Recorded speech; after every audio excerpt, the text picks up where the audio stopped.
guys, welcome back to my channel. If you're new here, welcome. My name is Jessica. I'm a yoga teacher and a content creator, and I create free classes here on YouTube. Thank you so much for tuning into this video. Today I wanted to sit down and just chat a little bit about a topic that I get a lot of questions about, and that is the topic of consistency and motivation. So I just wanted to offer a few tips for you in case you are someone who's struggling to find a consistent yoga practice or yoga routine. I've experienced a lot of ups and downs with this in my own personal practice within the past 5 years or so. So just wanted to offer a few tips for you. If you are interested, keep on watching. So before we get into the tips, I do want to share a little bit about my yoga journey this far. And if you want to just skip ahead to the tips, I'm going to leave a timestamp here that you can click to listen to the tips. Just to give you like a brief overview, I've been practicing yoga for about 5 years now and teaching for about 2 years. So throughout this time, I've experienced a lot of ups and downs as far as staying consistent and motivated within my own practice.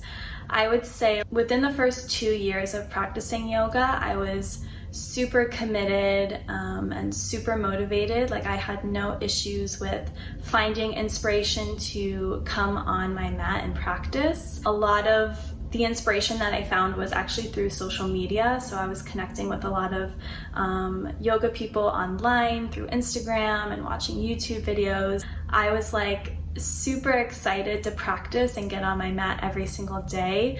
I was practicing mostly vinyasa, Ashtanga power styled yoga. So it was like very intense, very like pitta driven. I just found myself very drawn to getting a nice workout in and sweating. And so that was like the style of practice that I was practicing for almost 2 years. Eventually I started to realize that I wasn't really giving my body adequate time to rest and recover because I was practicing like hour-long practices every day, sometimes twice a day. As a result, I was just left feeling really tired and drained and burnt out, and it kind of just like all started to catch up to me at once. I actually went through a phase, it was like 6 months, where I like had no desire to get on my mat and practice yoga. It was so strange, but it started to feel more like a chore to me. During this 6-month period, I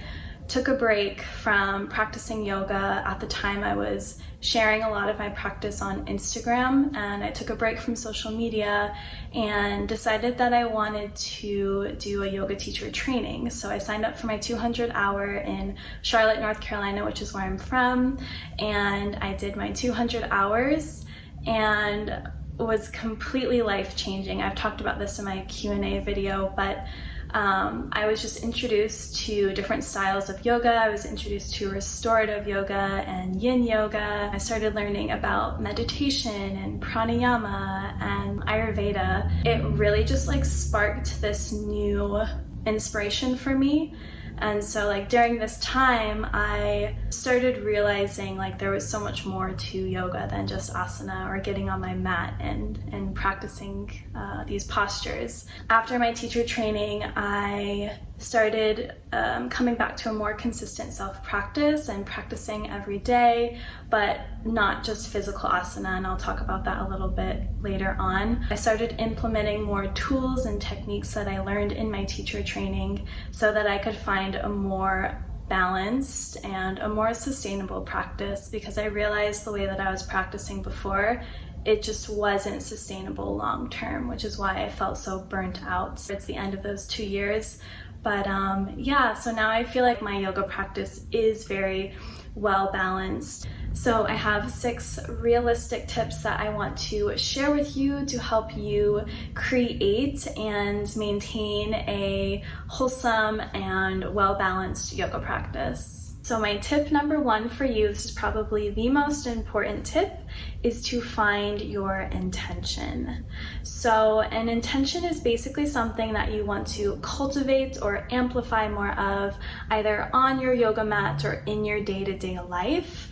So you're basically finding your why or your purpose for practicing yoga. If you've been to a yoga class before at a studio, you've probably heard teachers say something along the lines of, okay, we're going to set an intention here before we start our practice.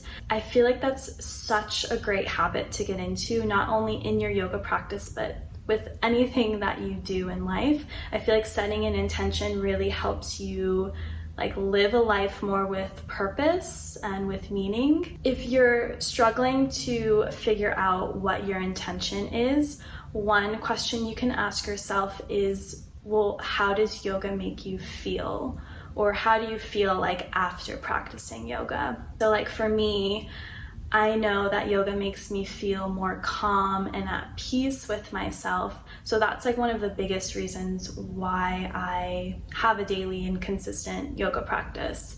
So that's just one question you can ask yourself. Know that there's no right or wrong intention, and your intentions will change. So for me, when I first started practicing yoga, I mostly got into it for the physical benefits, and now I would say I keep practicing mostly for my mental health. Just know that there's no right or wrong intention to set. It is very personal.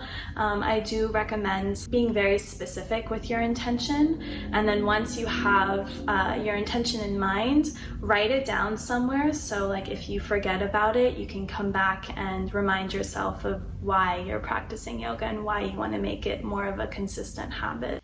Tip number two is to keep it short and sweet.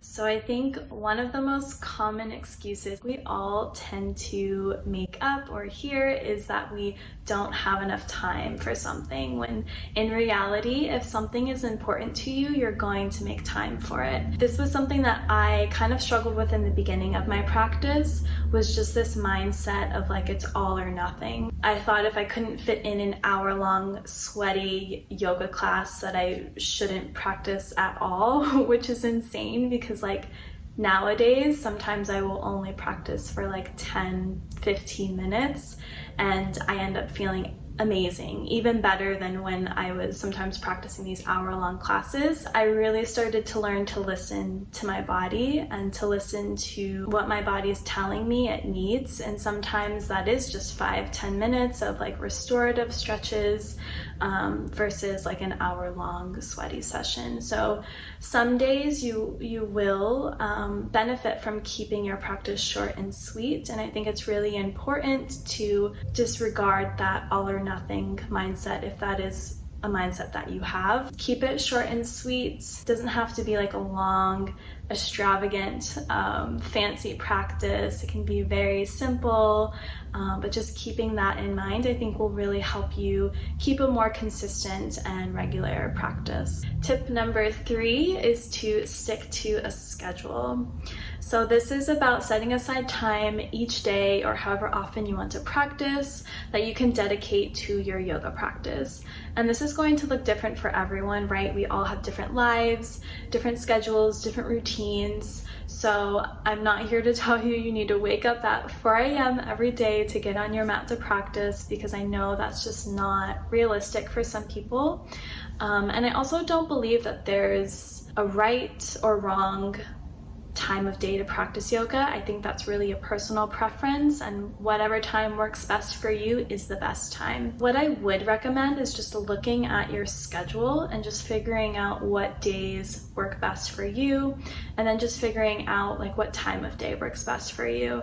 So maybe you're more of a morning person, or you want to practice yoga before you go to work or before you go to school. Personally, I like to practice my sessions in the mornings because it just sets the tone for the day ahead. But I also know that there's people who like to do their workouts at the end of the day because it gives them something to look forward to. So I think it's, again, personal preference. You kind of just have to figure out what works best for you and what time of day you also feel more motivated. Like I know there's some people who have more motivation at night. They tend to be like night owls.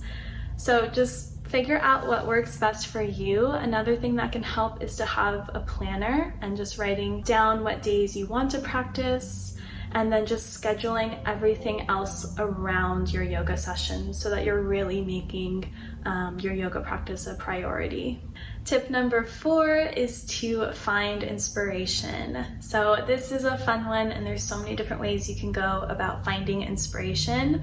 One way is you could have a yoga buddy, so someone who you practice yoga with, or maybe it's just someone who can help keep you accountable. So maybe that's a partner, a friend, a family member, a roommate, someone who either joins you when you practice yoga, or just someone who checks in on you from time to time. You can tell them like, hey, I'm trying to practice yoga more consistently and make it more of a habit. Can you just check in on me and ask me how it's going? Personally, I find like when I'm sharing a goal with a friend, I'm twice as likely to stay committed to it. So try that out. That's just one way you can stay inspired and committed. Another way is, this was big for me when I first started practicing yoga, is just finding inspiration online. So I actually started an Instagram account and used it to keep track of my yoga journey. So I would post progress photos and videos,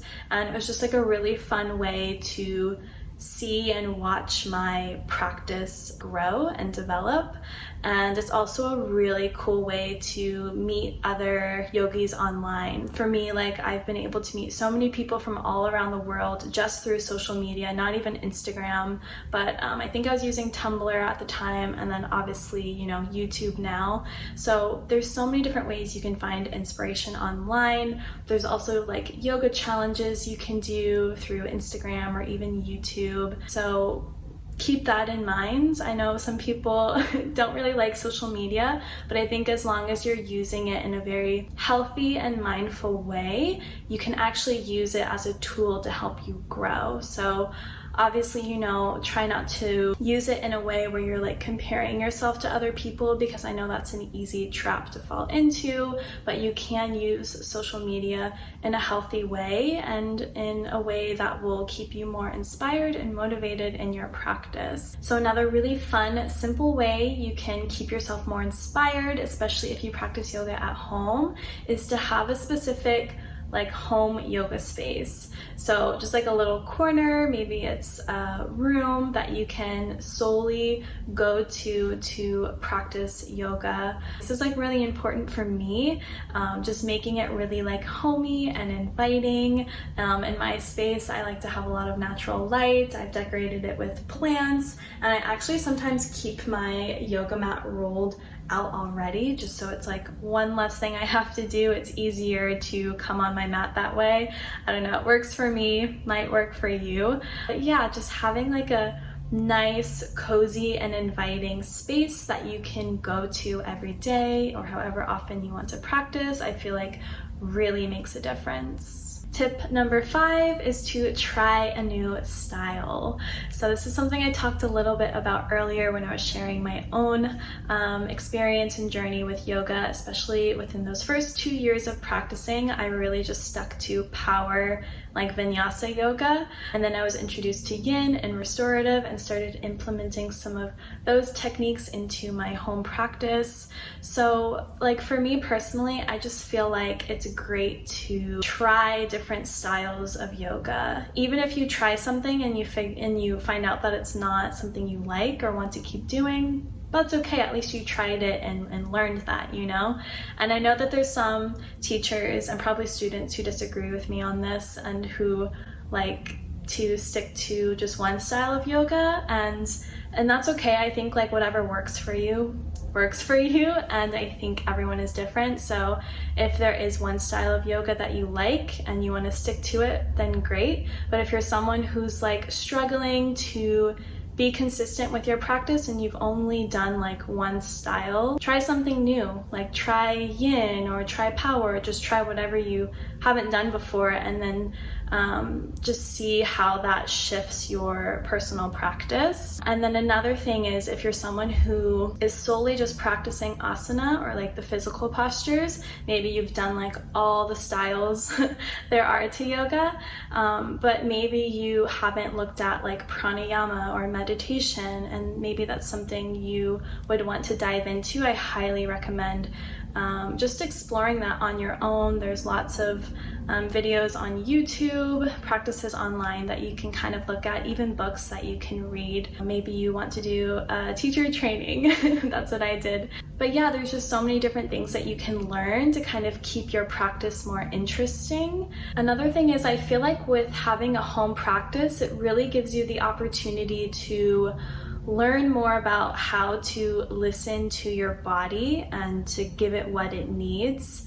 Like, I know for me, sometimes if I wake up feeling really tired or sluggish or slow, I know that means that I probably need to move my body and do like a vinyasa class or a power class or something like that, just to get my energy back up. And then like if I'm on my menstrual cycle, I'll usually practice a yin or restorative class to just give my body time to slow down and tune in. So I'd really just recommend, like, right before you're about to practice, getting on your mat and just like putting a hand over your heart and your belly, closing your eyes, and just really like tuning into how you feel right now, physically and on a mental level as well. And then deciding like what kind of class you need based off of how you're feeling. Just that simple check-in with yourself can really shift your entire practice. I feel like often we feel uninspired when we get too comfortable in our practice. So yeah, don't be afraid to try something new. My sixth and final tip for you guys, I know I said that the first one was the most important, but I think this one might actually be more important, is to take your yoga practice off of your mat. This is so big because I feel like, at least in the Western society and culture, we really do put a lot of emphasis on the physical component of yoga, right? We put a lot of emphasis on the postures, our progress, how flexible or strong we are, when in reality there's so much more to yoga than that. It really is a spiritual practice. This was something I learned a lot about in my teacher training, but I highly recommend you guys researching it on your own, just learning about the different limbs. Asana is just one of the 8 limbs of yoga, so there are 7 other limbs that we can kind of talk about. And that's not to dismiss the importance of the physical postures, because the poses are important as well. I think the poses can teach us yogic values like endurance and patience and discipline for sure, but I think it's about taking those lessons and those values that we learn on the mat and taking them into our day-to-day life. So learning how we can transition from the mat to off the mat in the real world. So taking some of those lessons that we learn and applying them to just different struggles and hardships that we face. So I think it's really just about being more mindful of the deeper philosophy of yoga and taking some of those values, you know, non-harming, gratitude, non-attachment, and applying them to ourselves and to the people around us and to our communities, and really just taking our yoga off of the mats. Keeping that in mind as you continue your yoga journey, those are the 6 realistic tips that I have for you for maintaining a more consistent yoga routine.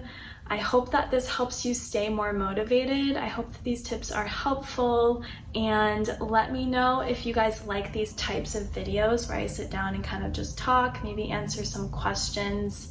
If this video was helpful for you, be sure to give it a thumbs up and subscribe to my channel if you haven't yet already. Thank you guys so much for watching this video. I hope you have a wonderful rest of your day, and I will see you in the next video soon. Namaste.